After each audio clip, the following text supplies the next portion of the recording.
আল্লাহ নবী বলেছেন, আমার হাতের উপর হাত দেখে বায়াত করা একটা সাহাবী তোমরা বিনা কারণে বিনা দোষে তোমরা মারবা, আর আমি নবী দোয়া করবো, এটা পাইলে কোথায়? আল্লাহ নবী দোয়া না করে হাতটা আগে দিয়ে বললেন, ও সাহাবীরা, আমি অঙ্গীকার করলাম, শপথ করলাম, তোমরা আমার হাতের উপর হাত রেখে বায়াত গ্রহণ করো। কি করো? বায়াত গ্রহণ করো। তোমরা আমার হাতের উপর হাত রেখে অঙ্গীকার করো, শপথ নাও, যতক্ষণ পর্যন্ত হযরত ওসমানের প্রতিশোধ নিতে পারি নাই, হত্যার প্রতিশোধ যতক্ষণ পর্যন্ত আমরা নিতে পারি নাই, ততক্ষণ পর্যন্ত আমরা এখান থেকে যাব না। কোন সুবহানাল্লাহ। আল্লাহ তাআলা সেই সময় সবাই পড়ি, আউযু বিল্লাহি মিনাশ শাইতানির রাজীম, বিসমিল্লাহির রহমানির রহিম। ইন্নাল্লাযীনা ইউবাইউনাকা ইন্নামা ইউবাইউনাল্লাহ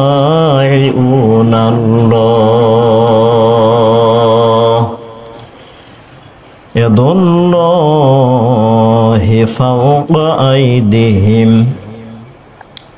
صدقت يا ربنا إن الله وملائكته يصلون على النبي يا أيها الذين آمنوا صلوا عليه وسلموا تسليما. شباب درود إبراهيم بوري.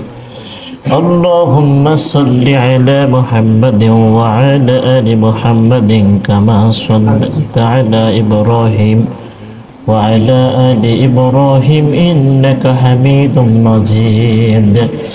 اللهم بارك على محمد وعلى آل محمد كما باركت على إبراهيم وعلى آل إبراهيم إنك حميد مجيد. الحمد لله. শুকরিয়া আদায় করি সে আল্লাহ দরবারে যে আল্লাহ তাআলা আপনাকে আমাকে সুস্থ রেখে সুস্থ হালতে 10টি বাপের 10টি সন্তান যাচাই বাছাই করে নিয়ে যে আল্লাহ তাআলা এই রহমতের বৃষ্টির মধ্য দিয়ে যে আল্লাহ তাআলা আপনাকে আমাকে তার পবিত্র ঘরে আসার মতো বসার মতো কিছু কথা শোনার মতো যে আল্লাহ তাআলা সুযোগ দান করে দিলেন, সে আল্লাহর দরবারে সবাই আমরা শুকরিয়া আদায় করি, সকলেই বলি আলহামদুলিল্লাহ। দরুদ পড়ি সাইয়্যিদুল মুরসালিন খাতামান নবিয়্যিন সরওয়ারে কায়নাত জনাবে মুহাম্মদ, সকলে বলি সাল্লাল্লাহু আলাইহি ওয়াসাল্লাম। সম্মানিত দ্বীনী ভাইয়েরা, সম্মানিত আমার প্রাণপ্রিয় বাপজানরা, যে আল্লাহ তাআলা এখন পর্যন্ত আপনাকে সুস্থ রাখছেন, যে আল্লাহ তাআলা আপনাকে আমাকে তার ঘরে আসার মতো বসার মতো কিছু কথা শোনার মতো যে আল্লাহ পাক সুযোগ দান করেছেন, আপনার মতো অনেক মানুষ, আপনার মতো অনেক বাপজানরা, আমার মতো অনেক যুবক ভাইয়েরা বিভিন্ন রোগ শোক বালা মুসিবত নিয়ে তারা হাসপাতালে বেডে কান্না করতেছেন, নামাজটা পড়ারও সুযোগ তাদের হচ্ছে না। তাদের চাইতে আমরা সুস্থ না অসুস্থ? সুস্থ। আমরা আরেকটা বার শুকরিয়া আদায় করি, সকলেই বলি আলহামদুলিল্লাহ। আসেন, আমি একটা আয়াত তেলাওয়াত করেছি, সূরা ফাতাহ 10 নম্বর আয়াত আমি তেলাওয়াত করেছি। ফাতাহ শব্দের অর্থ কি? ফাতাহ শব্দের অর্থ হলো বিজয়। ফাতাহ শব্দের অর্থ কি? বিজয়। আল্লাহ তাআলা বিজয় নামেও সূরা কোরআনের মধ্যে দিয়েছেন। আলহামদুলিল্লাহ। নেই কোন নামে সূরা? অনেক মানুষ বলে, বক্তৃতা করার সময় অনেক মানুষ কান পোড়া দেয় যে হুজুর রাজনৈতিক কথা বলবেন না। রাজনৈতিক কথা আমরা বলবো কেন? কোরআনের মধ্যে রাজনীতি নামে একটা সূরা আছে, তার নাম মুলক। তার নাম কি? মুলক। রাষ্ট্র নামে সূরা আছে, রাজনীতি নামে একটা সূরা আছে, সূরার নাম সূরাতুল মুলক।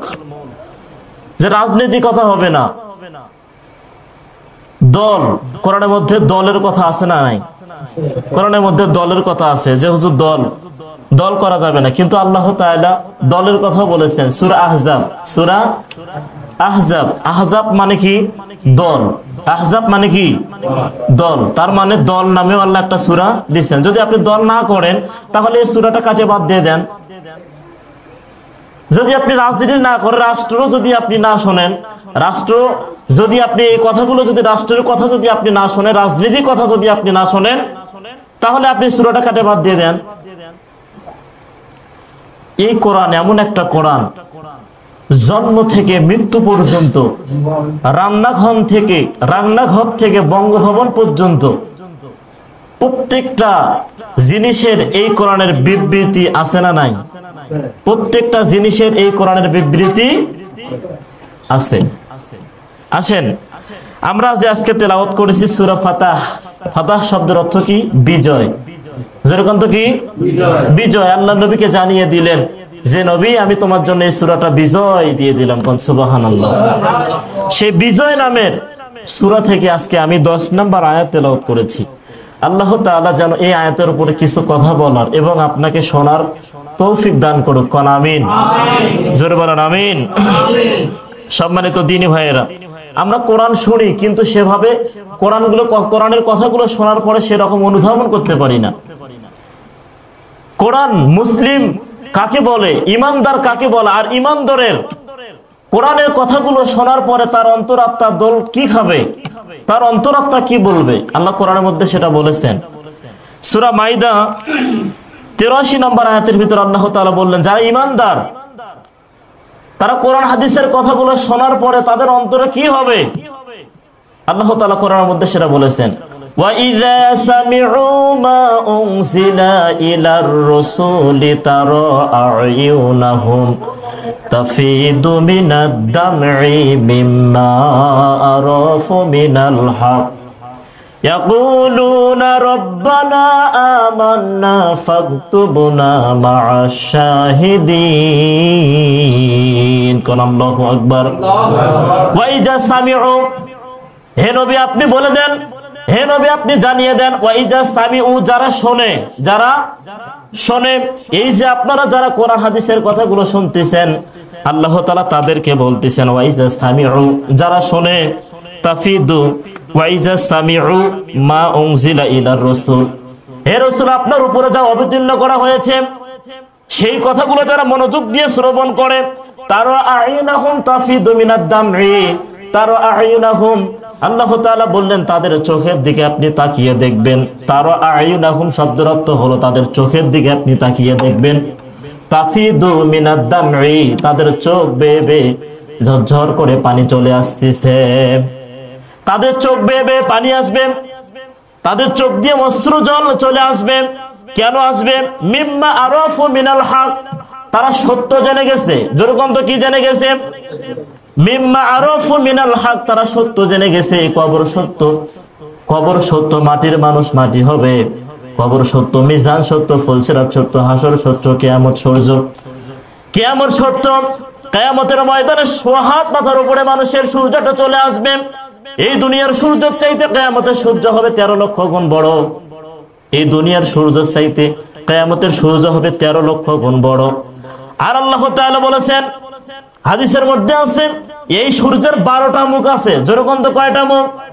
12টা মুখ আছে। তার মধ্যে একটা মুখ আল্লাহ তাআলা খুলে দিয়েছেন দুনিয়াতে।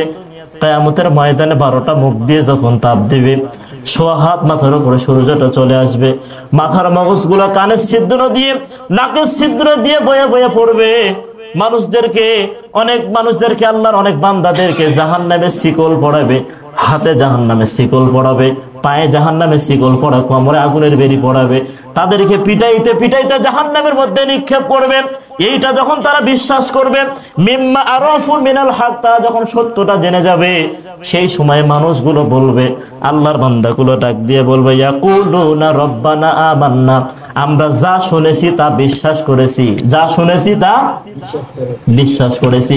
ইয়াকুলুনা রব্বানা আমান্না যা শুনেছি তা আমরা বিশ্বাস করেছি। দ্বিতীয় তার পরবর্তীতে আল্লাহ তাআলা বলবেন, ফাকতুবুনা মা'আ শাহিদিন। ফাকতুবুনা উক্তুব শব্দের অর্থ হলো লিখো। যেরকম তো কি উক্তুব শব্দের অর্থ লিখো।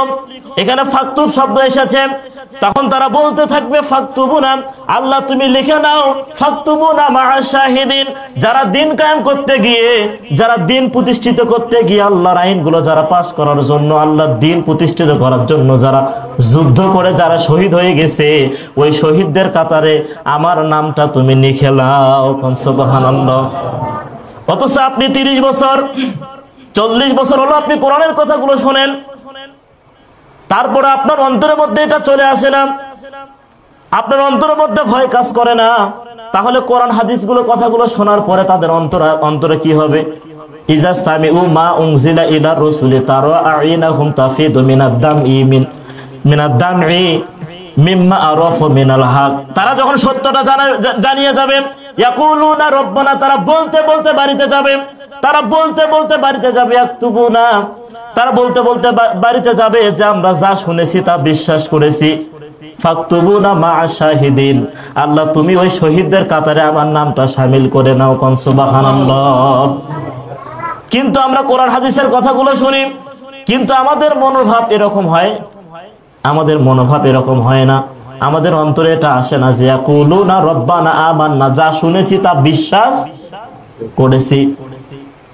ফাকতুবুনা মা'a শাহিদিন, আল্লাহ তুমি আমাদের শহীদদের কাতারে নামটা লিখে নাও। কিন্তু বলেন তো, আমরা 30 বছর 40 বছর হলো কোরআন এবং হাদিসের কথাগুলো শুনি, আমাদের অন্তরে কি এটা কখনো আসছিল? তাহলে আজও পর্যন্ত আপনি 30 বছর 40 বছর হলো আপনি কোরআন হাদিসের কথাগুলো শোনেন, আজও পর্যন্ত আপনি সঠিক মুসল্লি এবং সঠিক ইমানদার আপনি গ্রহণ করতে পারেন নাই। সম্মানিত দ্বীন ভাইয়েরা, আমি যে একটা আয়াত তেলাওয়াত করেছি, সূরা ফাতাহ থেকে 10 নম্বর আয়াত তেলাওয়াত করেছি। এই সূরা ফাতাহ শব্দের অর্থ কি? বিজয়। যেরকম তো কি বিজয়, আল্লাহ তাআলা বিজয় নামে সূরা কোরআনের মধ্যে দিয়েছেন। এই আয়াতটা কিভাবে নাজিল হয়, এই আয়াতটা কখন নাজিল হয় আমাদের জানার দরকার আছে না নাই? যে কোনো আয়াত শুনতে গেলে, যে কোনো তাফসীর শুনতে গেলে তার শানে নজুলটা জানতে হয়, শানে নজুলটা জানতে হয়। এই আয়াতটা নাজিল হয় বিশ্বনবী করিম সাল্লাল্লাহু আলাইহি ওয়াসাল্লাম যখন স্বপ্নে দেখলেন তার 14 জন সাহাবীকে নিয়ে তুমি উমরা করতেছেন। কি করতেছেন? তিনি স্বপ্ন দেখতেছেন তার 14 জন সাহাবীকে নিয়ে তিনি উমরা করতেছেন।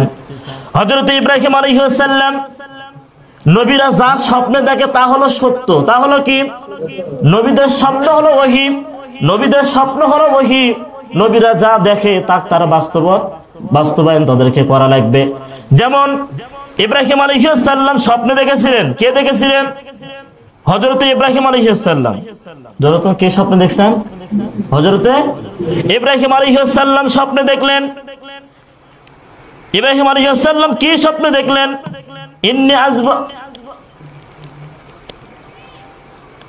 ইব্রাহিম আলাইহিস সালাম যখন স্বপ্নে দেখলেন তার সন্তানকে তিনি কোরবানি করতেছেন। কি করতেছেন? ইন্নী আযবাহুক ফানজুর মাযা তারা। তার সন্তানটা ডাক দিয়ে বললেন, আব্বা জান, আপনি যা স্বপ্নে দেখেছেন তা কার্যকর করেন, আপনি যা স্বপ্নে দেখেছেন তা কার্যকর করেন। সাতাজিদুনি ইনশাআল্লাহু মিনাস সাবিরিন, আপনি আমাকে ধৈর্যশীলের মধ্যেই পেয়ে যাবেন ইনশাআল্লাহ। সাতাজিদুনি ইনশাআল্লাহু মিনাস সাবিরিন, আপনি আমাকে ধৈর্যশীলের মধ্যেই পেয়ে যাবেন ইনশাআল্লাহ। নবী যা স্বপ্নে দেখে তাকে বাস্তবায়ন করা লাগবে। ইব্রাহিম আলাইহিস সালাম স্বপ্নে দেখলেন তার সন্তানকে কোরবানি করতেছেন, সেটা বাস্তবায়ন করছেন না করে নাই? বাস্তবায়ন সেটা করছেন। হযরত ইউসুফ স্বপ্নে দেখলেন তার ভাইয়েরা তাকে কূপের মধ্যে ফেলে দিয়েছে, সেটা একদিন বাস্তবায়ন হয়েছে না হয় নাই?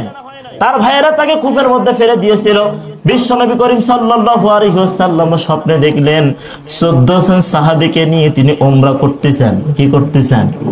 উমরা করতেছেন। পরের দিনই সকালবেলা তিনি প্রস্তুতি নিলেন, আমাকে উমরা করা লাগবে, হজ করা লাগবে। আল্লাহর নবী জনাবে মুহাম্মদ সাল্লাল্লাহু আলাইহি ওয়াসাল্লাম 14 জন সাহাবীকে নিয়ে যখন হজ করার উদ্দেশ্যে যখন তিনি গেলেন, কোনো যুদ্ধের কোনো প্রস্তুতি নয়, কোনো যুদ্ধের কোনো পরিস্থিতি নয়, কোনো যুদ্ধ করার জন্য তারা কোনো অস্ত্র ব্যবহার করে নাই। তারা শুধুমাত্র কোষ তরবারি নিয়েছেন, তাদের যুদ্ধ করার জন্য কোনো প্রস্তুতি নেন নাই। তারা 14 জন সাহাবীকে নিয়ে উমরা আদায় করার জন্য যখন তারা যাচ্ছিলেন, 14 জন সাহাবী মক্কার সামনে হুদাইবিয়া নামক একটা জায়গা আছে, এই হুদাইবিয়া নামক জায়গাতে আল্লাহ নবী তার 14 জন সাহাবীকে বললেন, ও সাহাবীরা তোমরা এখানে তাবু গাড়ো। কি গাড়ো? তোমরা এখানে তাবু গাড়ো। 14 জন সাহাবী যখন ওখানে তাবু গাড়লেন, তাবু গাড়ানোর পরে যখন বিশ্ব নবী করিম সাল্লাল্লাহু আলাইহি ওয়াসাল্লাম একটা চিঠি লিখলেন, চিঠি লেখানোর পরে একজন মক্কার একজন পরিচিত মুখ, তার নাম হযরতে ওসমান, হযরতে ওসমান। চিঠি লেখার পরে বিশ্ব নবী করিম সাল্লাল্লাহু আলাইহি ওয়াসাল্লাম ওসমানের হাত দিয়ে বললেন, যাও মক্কার নেতা আবু সুফিয়ানের কাছে তুমি চিঠিটা পৌঁছে দাও। হযরত ওসমান গনি যখন চিঠিটা নিয়ে যখন মক্কার নেতা আবু সুফিয়ানের কাছে গেলেন, আবু সুফিয়ানের কাছে যাওয়ার পর চিঠিটা পৌঁছে দিলেন। পৌঁছে দেওয়ানোর পরে আবু সুফিয়ান তার দলবলগুলো হযরত ওসমানকে এক পর্যায়ে তিনি গ্রেফতার করে ফেললেন। কি করে ফেললেন? গ্রেফতার করলে ফেললেন। এখন তো টেলিফোনের যুগ, এক দেশ থেকে আরেক দেশে মোবাইলের মাধ্যমে খোঁজ খবর নেওয়া যায়, কিন্তু সেই সময় কোনো টেলিফোন ছিল না। ওই মক্কার একটা গোত্র থেকে যে কোনো একজন এসে বললেন, হুজুর হযরত ওসমানকে গ্রেফতার করে ফেলা হয়েছে। কি করে ফেলা হয়েছে? গ্রেফতার করে ফেলানো হয়েছে। আবার কিছুক্ষণ পরে একজন মক্কা থেকে একটা গোত্র থেকে আরেকটা লোক এসে বলতেছেন, ইয়া রাসূলুল্লাহ, ইয়া হাবিবুল্লাহ, হে আল্লাহর পয়গম্বর, হযরত ওসমানকে হত্যা করে ফেলা হয়েছে। কি করে ফেলা হয়েছে? হযরত ওসমানকে হত্যা করে ফেলা হয়েছে। এবার তো আল্লাহ নবী চিন্তিত, এবার আল্লাহ নবী চিন্তিত। আল্লাহ নবী কোন হাদিসের মধ্যে কোন জায়গায় বর্ণনা করে নাই। আল্লাহ নবী এই মৃত্যুর সংবাদটা শোনার পরে আল্লাহ নবী কি কখনো বলেছিল যে তোমরা 2টা উট জবাই করো, কিংবা তোমরা মিলাদ মাহফিল করো, তোমরা দোয়া করো, কিংবা তোমরা উট জবাই করো, তোমরা জুলপি নিয়ে আসো, সিন্নি করো? আল্লাহ নবী কি কথা বলেছেন? আল্লাহ নবী কথা বলেন। আল্লাহ নবী সেই সময় কি বলেছেন সেটা আল্লাহ তাআলা কোরআনের মধ্যে কোট করে দিয়েছেন। লাকাদ রাদিয়াল্লাহু আনিল মুমিনিনা ইয ইউবাইউনাকা তাহতাশ শাজারাতি ফাআলিমা মা ফি কুলুবিহিম। আল্লাহ নবী যখন তার উম্মতদেরকে বললেন, ও উম্মতেরা, ও আমার উম্মতেরা, ইন্নাল্লাযীনা ইউবাইউনাকা ইন্নামা ইউবাইউনাল্লাহ, তোমরা আমার হাতের উপর হাত রেখে বায়াত গ্রহণ করো। কি গ্রহণ করো? আমি নিজে শপথ নিয়েছি, অঙ্গীকার করেছি, শপথ নিয়েছি, তোমরা আমার হাতের উপর হাত রেখে অঙ্গীকার করো, তোমরা আমার হাতের উপর হাত রেখে বায়াত গ্রহণ করো, শপথ নাও। যতক্ষণ পর্যন্ত আমরা ওসমানের হত্যার প্রতিশোধ নিতে পারি নাই, ততক্ষণ পর্যন্ত আমরা এখান থেকে যাব না। আল্লাহ নবী কি সেই সময় মিলাদ পড়েছিলেন? আল্লাহ নবী কি সেই সময় দোয়া করেছিলেন? আল্লাহ নবী কি সেই সময় বলেছিলেন যে তোমরা 2টা উট জবাই করে তোমরা সিন্নি পাকাও? আল্লাহ নবী কিন্তু এমন কথা বলে নাই। আল্লাহ নবী বলেছেন, আমার হাতের উপর হাত দেখে বায়াত করা একটা সাহাবী তোমরা বিনা কারণে বিনা দোষে তোমরা মারবা, আর আমি নবী দোয়া করব, এটা পাইলে কোথায়? আল্লাহ নবী দোয়া না করে হাতটা আগে দিয়ে বললেন, ও সাহাবীরা, আমি অঙ্গীকার করলাম, শপথ করলাম, তোমরা আমার হাতের উপর হাত রেখে বায়াত গ্রহণ করো। কি করো? বায়াত গ্রহণ করো। তোমরা আমার হাতের উপর হাত রেখে অঙ্গীকার করো, শপথ নাও। যতক্ষণ পর্যন্ত হযরত ওসমানের প্রতিশোধ নিতে পারি নাই, হত্যার প্রতিশোধ যতক্ষণ পর্যন্ত আমরা নিতে পারি নাই, ততক্ষণ পর্যন্ত আমরা এখান থেকে যাব না। কোন সুবহানাল্লাহ। আল্লাহ তাআলা সেই সময় আল্লাহ তাআলা বিশ্ব নবী করিম সাল্লাল্লাহু আলাইহি ওয়াসাল্লামের হাতের উপর হাত দেখে যখন বায়াত গ্রহণ করেছেন, আল্লাহ তাআলা সেই সময় কোরআনের মধ্যে বললেন, লাকাদ রাদিয়াল্লাহু আনিল মুমিনিনা ইয ইউবাইউ তাহতাশ শাজারাতি ফাআলিমা মা ফি কুলুবিহিম। হে নবী, আপনার হাতের উপর হাত দেখে যারা বায়াত গ্রহণ করলো, কি গ্রহণ করলো? আপনার হাতের উপর হাত দেখে যারা বায়াত গ্রহণ করলো, আসমান বেবি খুশি হয়ে গেছে, আমি আল্লাহর আরশ খুশি হয়ে গেছে। কোন সুবহানাল্লাহ। আরশ খুশি হয়ে গেছে। তারপর পরবর্তীতে আয়াতের ভিতর আল্লাহ বললেন, ইন্নাল্লাযীনা ইউবাইউনাকা ইন্নামা ইউবাইউনাল্লাহ। কোন আল্লাহু আকবার। ইন্নাল্লাযীনা ইউবাইউনাকা, হে নবী, আপনার উপর হাতের উপর হাত দেখে যারা বায়াত গ্রহণ করলো, ইন্নামা ইউবাইউনাল্লাহ, শুধু তারা আপনার হাতের উপর হাত রেখে বায়াত গ্রহণ করে নাই, তারা যেন আমি আল্লাহর হাতের উপর হাত রেখে তারা বায়াত গ্রহণ করে। সুবহানাল্লাহ। শুধু তাই নয়, ইয়াদুল্লাহ ফাওকা আইদিহিম, ইয়াদুল্লাহ মানে আল্লাহর হাত। কার হাত? ইয়াদুল্লাহ শব্দের অর্থ হলো আল্লাহর হাত। ইয়াদুল্লাহ ফাওকা, ফাওকা মানে উপরে। ইয়াদুল্লাহ ফাওকা আইদিহিম, আল্লাহ তাআলা বললেন আমি তাদের উপর হাতটা দেখেছি। তাদের উপর হাত, শুধু নবীর হাত নয়, আমি আল্লাহ তাআলা আমার বরকতের হাতটাও আমি আল্লাহ তাআলা দিয়েছি। কোন সুবহানাল্লাহ। আল্লাহ নবী বললেন, যখন একজন সাহাবীকে বললেন আজকে আমরা বায়াত বুঝি না, বায়াতটা কি? মনে করি পীরের কাছে যে গামছাটা পাওয়া যায়, গামছা পরিয়ে গামছাটা ধরিয়ে পীর ধরলে মনে হয় এটাই বায়াত, এটাই বায়াত। আমরা এটা মনে করি না, করি না। বায়াত হলো 3 প্রকার। যেরকম তো কয় প্রকার? বায়াত হলো কয় প্রকার? বায়াত হলো 3 প্রকার। সেটা তওবার মধ্যে বলা আছে, ইন্নাল্লাহা আশতারা মিনাল মুমিনিনা আনফুসাহুম ওয়া আমওয়ালাহুম বিআন্না লাহুমুল জান্নাহ ইউকাতিলুনা ফি সাবিলিল্লাহি ফায়াকতুলুনা ওয়া ইউকতালুন। বায়াত হলো 3 প্রকার। যেরকম তো কয় প্রকার? সবাই কোন বায়াত কয় প্রকার? বায়াত হলো 3 প্রকার। 1 নম্বর বায়াত হলো কালেমার বায়াত, বায়াতে ইবতাদিয়া। বায়াত প্রধানত কয় প্রকার? এদিকে সবাই, বায়াত প্রধানত কয় প্রকার? বায়াত প্রধানত হলো 3 প্রকার। 1 নম্বর বায়াত সেটা হলো বায়াতে ইবতাদিয়া। বায়াতে ইবতাদিয়া কাকে বলা হয়? যেটা হলো কালেমার বায়াত। যেরকম তো কিসের বায়াত? কালেমার বায়াত। আজকে আপনি বাড়িতে গিয়ে কোরআন হাদিস যদি আপনার মধ্যে থাকে, যদি বুখারী শরীফ হাদিসটা আপনার থাকে, কিংবা আপনার মোবাইল অ্যাপসের মধ্যে আপনি দেখবেন বুখারী শরীফের 18 নম্বর হাদিস। যেরকম তো কত নম্বর হাদিস? 18 নম্বর হাদিস বলা আছে। 6টা দফার কথা বলা হয়েছে যে যারা কালেমা পড়িয়ে যারা বায়াত গ্রহণ করবে তাদের 6টা শর্ত মানা লাগবে। যেরকম তো কয়টা? যারা কালেমা পড়িয়ে বায়াত গ্রহণ করবেন, যে বায়াতটা আল্লাহ নবী নিজে নিয়েছেন, যে বায়াতটা আল্লাহ নবী নিজে নিয়েছেন, এই বায়াত যদি আপনি গ্রহণ করেন তাহলে আপনাকে 6টা দফা মানা লাগবে। যেরকম তো কয়টা? 6টা দফা মানা লাগবে। অথচ আমরা বুঝি না, অথচ কালেমা আমরা সবাই পড়ি, কিন্তু 6টা দফা কি আমরা অনেকে জানি, অনেকে জানি না। 6টা দফা কি? আজকে বাড়িতে গিয়ে কিংবা আপনি নেটে সার্চ দিয়ে বুখারী শরীফ একটা হাদিস নামাবেন, ওখানে 18 নম্বর হাদিসের মধ্যে বলা আছে কেউ যদি কালেমা বায়াত, যদি কেউ কালেমা ইফতা দিয়ে বায়াত যদি গ্রহণ করে তাকে 6টা শর্ত মানা লাগবে। যেরকম তো কয়টা? 6টা শর্ত মানা লাগবে। 1 নাম্বার হলো ব্যভিচার করা যাবে না। 1 নাম্বার আল্লাহর সঙ্গে কোনো কিছুতে অংশীদার করা যাবে না, অর্থাৎ আল্লাহর সাথে শিরিক করা যাবে না।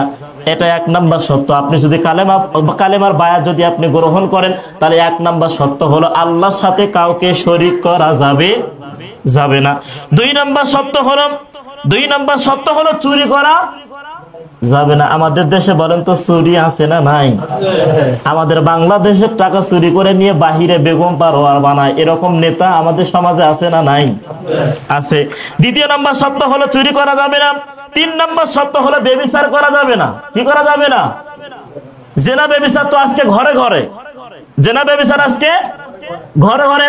যে লোকটা 50 বছর বিনা কারণে বিনা মূল্যে, যে লোকটা মানুষের দুয়ারে দুয়ারে যে লোকটা কালেমার দাওয়াতটা পৌঁছে দিল, জেনা করা যাবে না মানুষের কাছে জানিয়ে দিল, সেই লোকটা আজকে মিথ্যা মামলায় জেনা এবং ব্যভিচারের মামলায় তাকে গ্রেফতার করিয়ে তাকে ওখানেই মৃত্যুবরণ করলেন।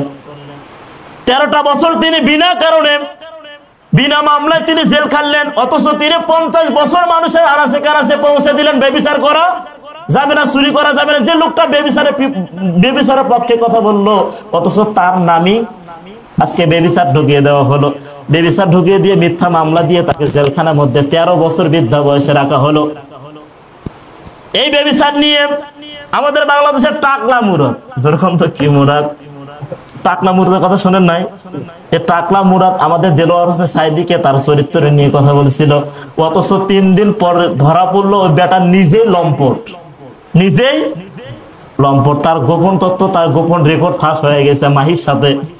শোনেন না আপনারা? এটা যারা মিথ্যা মামলা দিবে তারাই একদিন, ওই লোকটা যদি গুনাহ না করে শোনেন, আমি একজনের বিরুদ্ধে অপবাদ দিয়েছি, মিথ্যা অপবাদ দিয়েছি, কিন্তু সেই লোকটা যদি ওই অপরাধী না হয়, ওই লোকটা অপরাধী যদি না হয়, তাহলে আপনি যে মিথ্যা মামলা দিলেন, মিথ্যা অবরোধ দিলেন, যতক্ষণ পর্যন্ত আল্লাহ করে নাই ততক্ষণ পর্যন্ত আল্লাহ আপনার মৃত্যু দেবে না। সম্মানিত দিনী ভাইয়েরা, তার 3 নম্বর শর্ত হলো ব্যভিচার করা। 3 নম্বর শর্ত হলো ব্যভিচার করা যাবে না। 4 নম্বর শর্ত হলো তোমাদের সন্তানকে হত্যা করা যাবে না।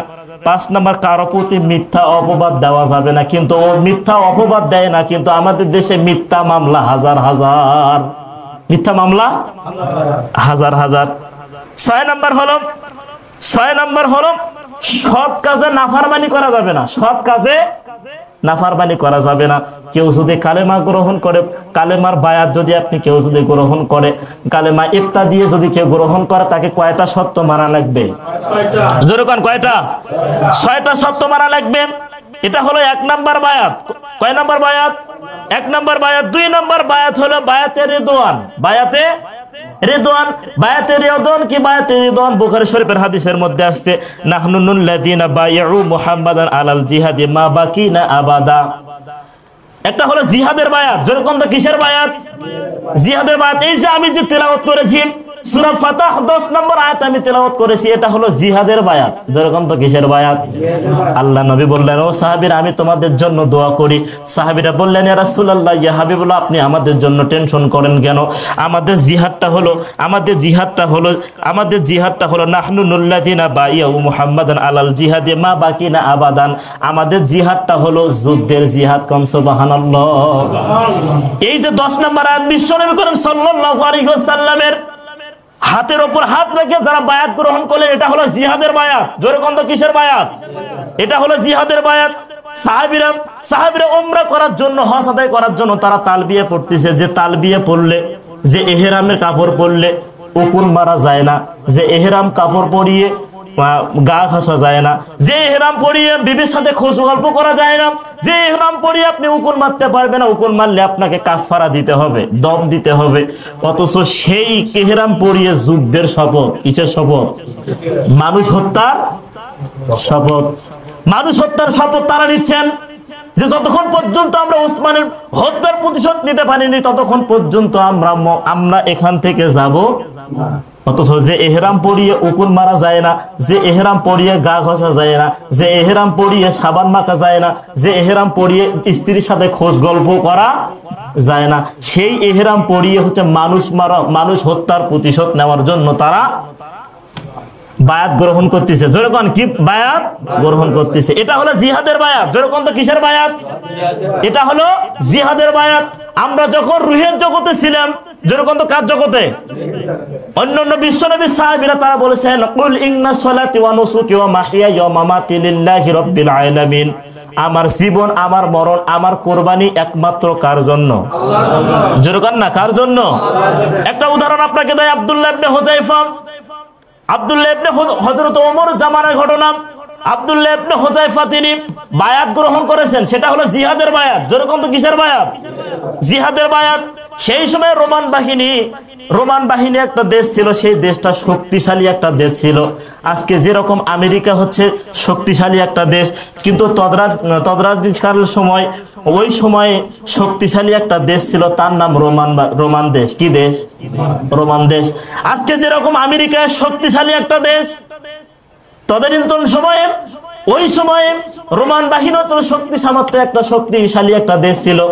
এক পর্যায়ে যুদ্ধের ময়দানে গিয়ে আব্দুল্লাহ ইবনে হুযায়ফা তার দলবল নিয়ে রোমান বাহিনীর কাছে ধরা পড়লেন। কি বললেন?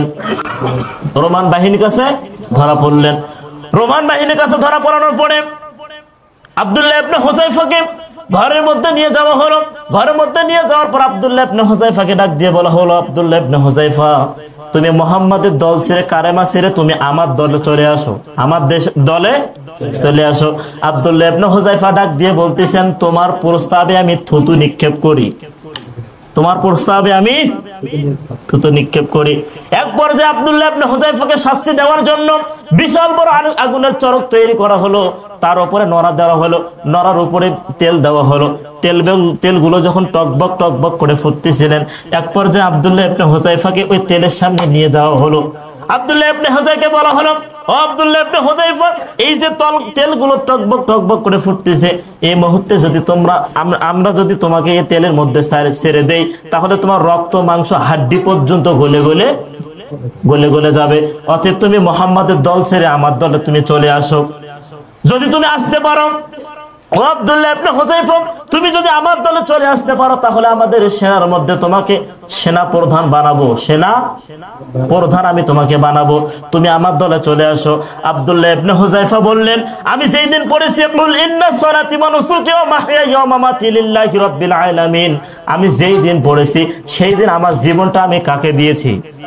যেরকম তো কাকে দিয়েছি? আমি আল্লাহকে দিয়েছি। আমার জীবন চলে যাবে, আমার মরণ চলে যাবে, আমার সন্তান এতিম হয়ে যাবে, তারপরে আমি বাতিলদের কাছে মাথা নত করব?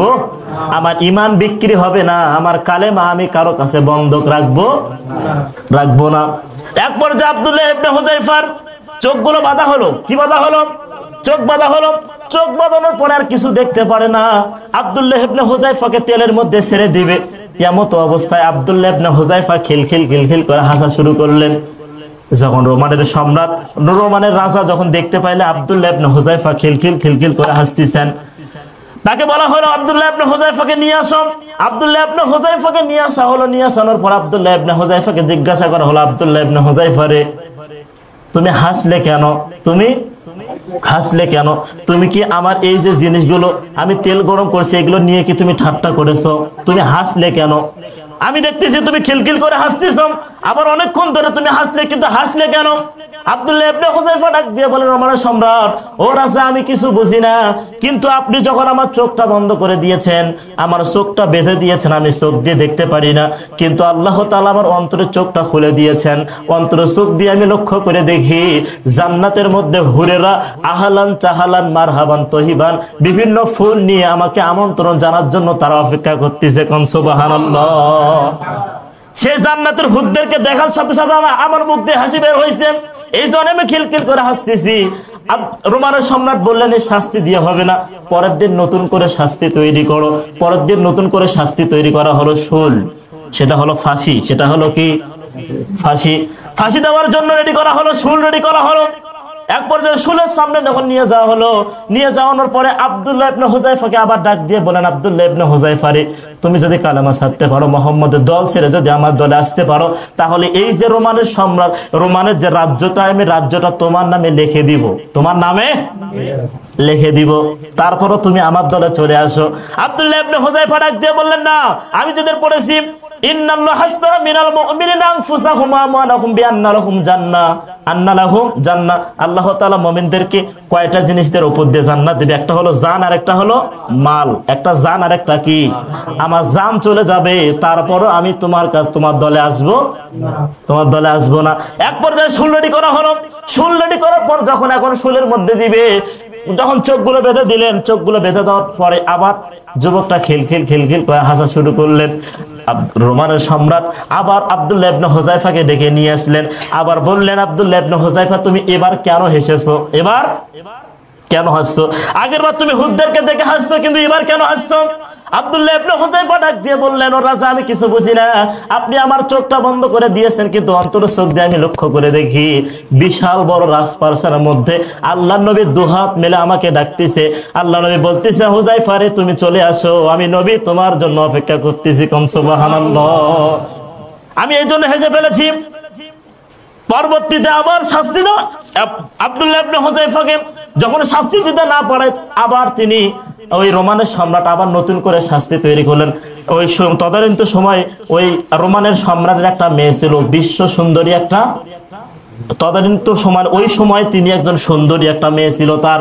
এখন মনে করলেন যে দেখি আমার মেয়েকে দিয়ে কাজে লাগাইতে পারে কিনা, মেয়েকে দিয়ে কাজে লাগাইতে পারি না, কতক্ষণ বড় নিকৃষ্ট, মেয়েকে দিয়ে কাজে লাগাবে, কালেমার থেকে ফেরাবে। পরের দিন সকালবেলা একটা রুমের মধ্যে ঢুকানো হলো, তার মেয়েকেও ঢুকানো হলো। বলেন তো, ইমানদার কখনো কি মেয়েদের কথা শুনবে, মেয়ের দিক তাকাবে? ইমানদার ব্যক্তি কখনো মেয়ের দিক তাকাতে পারে? কিংবা অশ্লীল গান বাজনা শুনতে পারে না। এই যে শয়তান ইবলিস দুইটার সময় হাজির হয়েছিল, কয়টার সময়? হযরত মুসা আলাইহিস সালাম যখন নীল নদের ভিতর দিয়ে যখন যায়, নীল নদের মাঝখানে যখন হযরতে মুসা আলাইহিস সালাম এক পর্যায়ে যখন দেখতে পাইলেন, মানে প্রায় 6000 কয় হাজার এই ফেরাউনের 6000 ঘোড়া তখন হাঁটু গেড়ে দিয়ে বসেছিলেন। কি গাড়ি দিয়ে? হাঁটু গাড়ি দিয়ে বসেছিলেন। সেই সময় শয়তান হাজির হয়েছিল। শয়তান বলছিল, তোমরা এই ঘোড়াগুলো উঠবে না, এই ঘোড়াগুলোকে যদি তোমরা তুলতে চাও তাহলে সামনের দিক কিছু মহিলা ঘোড়া নিয়ে আসো। মহিলা ঘোড়া যদি তোমরা নিয়ে আসতে পারো তাহলে ওরা এমনি দাঁড়িয়ে যাবে। এই ইবলিস শয়তান নমরুদের বেলা হাজির হয়েছিল। কিসের বেলায়? নমরুদের বেলায়। হযরত ইব্রাহিম আলাইহিস সালামকে যখন আগুনের কুণ্ডের মধ্যে ফেলে দিবে, কিন্তু ওই আজর এবং নমরুদ ইব্রাহিম আলাইহিস সালামকে তুলতে পারে না। এক পর্যায়ে ওখানে শয়তান এসে বললেন, তোমরা তুলতে পারবো না। প্রায় 60,000 ফেরেশতারা, 60,000 ফেরেশতা এবং জিবরাইল সহ তাকে ধরে ফেলছে। আপনারা তাকে তুলতে পারবেন?